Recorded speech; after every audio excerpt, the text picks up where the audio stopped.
Welcome back friends in your channel mining support. एक new update के साथ हम आपके सामने हैं। इसमें सिम्फर की ओर से एक न्यू फ्रेश वैकेंसी क्रिएट किया गया है। यह वैकेंसी इंटरव्यू बेस्ड एग्ज़ाम पर होता है और सैलरी इसमें अच्छी है। जैसे कि लेवल 1 पोस्ट के लिए आपका 20,000 प्रति माह रखा गया है, लेवल 2 के लिए 31,000 प्रति माह और लेवल 3 के लिए 35,000 प्रति माह रखा गया है सैलरी। तो हम लोग देखते हैं कि इसमें फॉर्म भरने का लास्ट डेट कब तक है, फॉर्म में क्या क्या एलिजिबिलिटी क्राइटेरिया है, इस तरह से हम लोग आगे बढ़ते हुए जानकारी लेंगे। तो पहला क्या कि इसमें बता दें कि ये पूरा कॉन्ट्रैक्चुअल बेसिस और टेम्पररी पोजीशंस होता है। ठीक है, मतलब कि ये प्रोजेक्ट खत्म होने पर ये आपको मतलब कि अस्थायी रूप से मतलब वैकेंसी है। ठीक है, नेक्स्ट हम इसमें जब देख रहे हैं कि लेवल 1 के लिए, तो लेवल 1 के लिए बेसिक जानकारी जो आपके सामने है कि इसमें नंबर ऑफ पोजीशंस माने पद की संख्या 4 है। ठीक है, लेवल 1 पोस्ट के लिए। ठीक है, इसमें कहा गया है कि लेवल 1 के लिए स्टाइपेंड आपका जो 20,000 प्रति माह रखा गया है स्टाइपेंड के रूप में। तो यहाँ पे स्टाइपेंड के रूप में आप यहाँ देख सकते हैं 20,000 प्रति माह रखा गया है। नंबर ऑफ पोजीशंस यहाँ पे 4 है। ठीक है जिसमें से mining diploma in mining engineering और 3 इयर्स बैचलर, जैसे यहाँ पे हम लोग देखते हैं डिप्लोमा इन माइनिंग इंजीनियरिंग और 3 years bachelor degree in honours in geology. तो वैसे कैंडिडेट जो डिप्लोमा 3 साल किए हैं या तो बैचलर डिग्री किए हुए हैं जियोलॉजी हॉनर्स से। ठीक है, ऑनर्स पेपर जियोलॉजी है उनका, तो उस केस में वो कैंडिडेट भी अप्लाई कर सकते हैं, जिसमें नंबर ऑफ पोस्ट हमारा 3 है।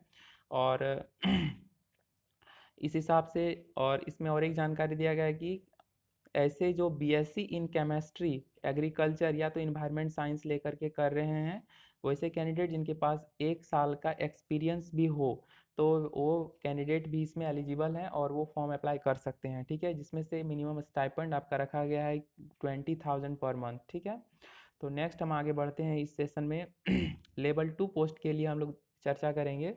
तो लेवल 2 पोस्ट के लिए चूंकि इसमें ब्लास्ट डिजाइनिंग है पैरामीटर विद कंटिन्यूअस मॉनिटरिंग और वाइब्रेशंस पे बेस्ड है। ठीक है, मतलब कि ये जो आपको पोस्ट में रिक्रूटमेंट मिलेगा तो उसका जो कंडीशंस है कि ये ब्लास्ट डिजाइन पैरामीटर पर आपको मतलब कि स्पेशली वाइब्रेशंस को नोट करने के लिए और एक्सकेवेशन वर्क को कंटिन्यूअसली और हैंडली कैरी करने के लिए ये वैकेंसी है, जिसमें से थर्मल पावर प्लांट्स में रिलेटेड डेवलपमेंट और कंस्ट्रक्शंस वर्क्स हैं। ठीक है, तो चलिए हम लोग देखते हैं इसमें कि इसका क्या कंडीशंस है। तो बोल रहा है बीई या बीटेक, ठीक है, इन माइनिंग सिविल या computer science engineering diploma information technology MSc या एमटेक जियोलॉजी अप्लाइड जियोलॉजी और equivalent desirable experience knowledge of mining related software और सिविल स्ट्रक्चरल डिज़ाइन। ऐसे कैंडिडेट जो ऐसे क्वालिफिकेशंस को होल्ड करते हैं they can also be apply for that post. Okay, second one हमारा कहा जा रहा है क्या, इसमें देख रहे हैं कि बी या B Tech in electronics and communications, साथ ही साथ instrumentations computer science and engineering master in computer applications में जो हैं वो इनके लिए 2 पोस्ट हैं, नंबर ऑफ पोस्ट 2 हैं। ठीक है, और साथ ही साथ यहाँ पे कहा जा रहा है क्या कि जियो इन्फॉर्मेटिक्स और जियो इन्फॉर्मेटिक्स और इन्वायरमेंटल साइंस से जो रिलेटेड कैंडिडेट हैं जिनके पास 1 साल का वर्क एक्सपीरियंस है, किसके लिए, यानी रिमोट सेंसिंग जीआईएस और इन्वायरमेंटल मॉडलिंग के लिए, तो ऐसे कैंडिडेट भी अप्लाई कर सकते हैं। इसमें नंबर ऑफ पोस्ट 1 है। ठीक है, लेवल 2 के लिए हुआ।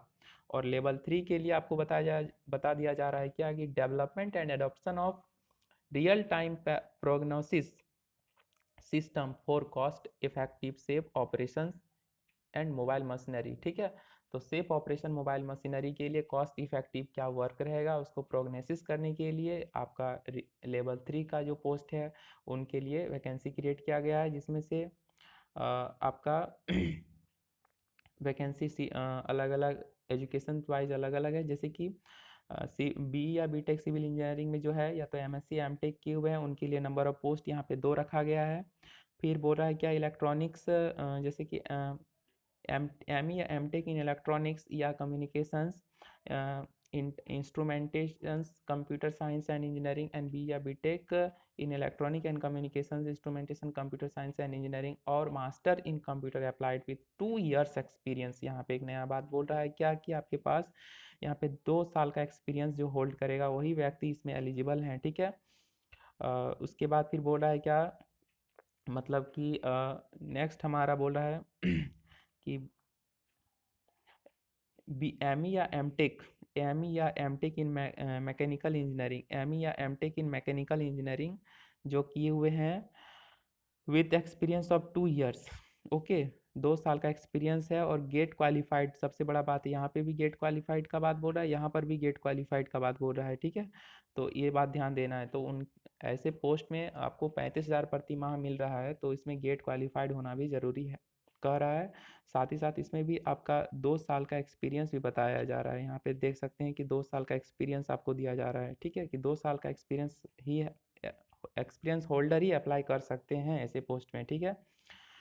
और कुछ बेसिक जानकारी जो कि इसमें बहुत सारा इन्फॉर्मेशन था, तो जो इन्फॉर्मेशन हमको फिल्टर करके हमको लाने का मन किया, वो आपके सामने रख रहे हैं, और बेसिक जानकारी के हिसाब से है। तो इसमें कहा जा रहा है क्या कि अप्लाई कैसे करें, तो अप्लाई कैसे करने के लिए क्या है कि ये बोल रहा है कि applicant must mention advertisement number. हम एप्लीकेंट जो भी अप्लाई करेंगे पोस्ट के लिए, applicant must mention advertisement number, subject like Jio physics, geology, etc and level. तो जिस लेवल के लिए अप्लाई कर रहे हैं वो लेवल मेंशन करना है on the sealed envelope, okay, sealed envelope में लेबल भी मेंशन करेंगे, और envelope of applications, otherwise office would not be label, तो ऑफिस इसके लिए कोई तरह का जिम्मेवारी नहीं लेगा, ठीक है। बोल रहा है कि एडमिनिस्ट्रेटिव ऑफिस में, जैसे कि बोल रहा है कि application would reach to this address, तो क्या है एड्रेस, तो एड्रेस बोल रहा है क्या administrative officer CSIR, central institute of mining and fuel research, Barwa road, Dhanbad, Jharkhand 82,601, ठीक है। तो इस तरह से इसका मतलब पोस्टल एड्रेस है जहाँ पे आपको पोस्ट करना है, ठीक है। फिर बोल रहा है कार्यालय पहुँचने की अंतिम तिथि 31 अगस्त 2020 के मैंने 2020 मैंने 31 अगस्त 2020 तक 5:30 अपराह्न तक पहुँच जाना चाहिए, ठीक है। मतलब शाम 5 बजे तक भी आपका एप्लीकेशन पहुंच जाना चाहिए।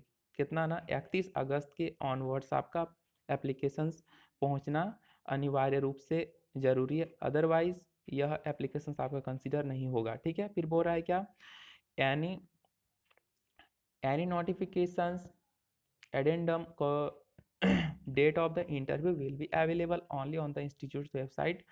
तो आपको कोई भी एग्जामिनेशन से रिलेटेड जो भी डेट पब्लिश किया जाएगा, तो वो डेट आपका वेबसाइट पे मिल जाएगा, ठीक है। इस हिसाब से आगे लास्ट क्या चीज़ है क्या क्या अटैच डॉक्यूमेंट्स आपको लेके जाना है, तो उसके संबंधित जानकारी, जैसे कि मैट्रिक्स या मैंने 10th का जो है मार्कशीट, उसके बाद पासिंग, ठीक है, marksheet and passing certificate of matric with as a proof of date of birth के लिए प्रूफ जो करता है, तो इसके लिए 10th का आपको क्या चाहिए ना, मार्कशीट चाहिए, ठीक है, 10th का मार्कशीट चाहिए पासिंग चाहिए। फिर बोल रहा है मार्कशीट्स और पासिंग सर्टिफिकेट ऑफ इंटरमीडिएट, तो +2 का पासिंग और मार्कशीट, ठीक है।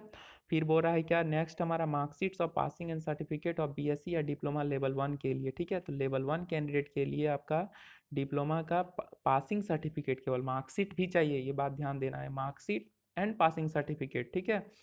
तो मार्कशीट और पासिंग सर्टिफिकेट। फिर बोल रहा है marksheet and passing certificate of MSc BE या बीटेक लेवल 2 के लिए, ठीक है, लेवल 2 कैंडिडेट्स के लिए, उसके लिए पासिंग और मार्कशीट चाहिए, बीई या बीटेक फॉर लेवल 2 के लिए।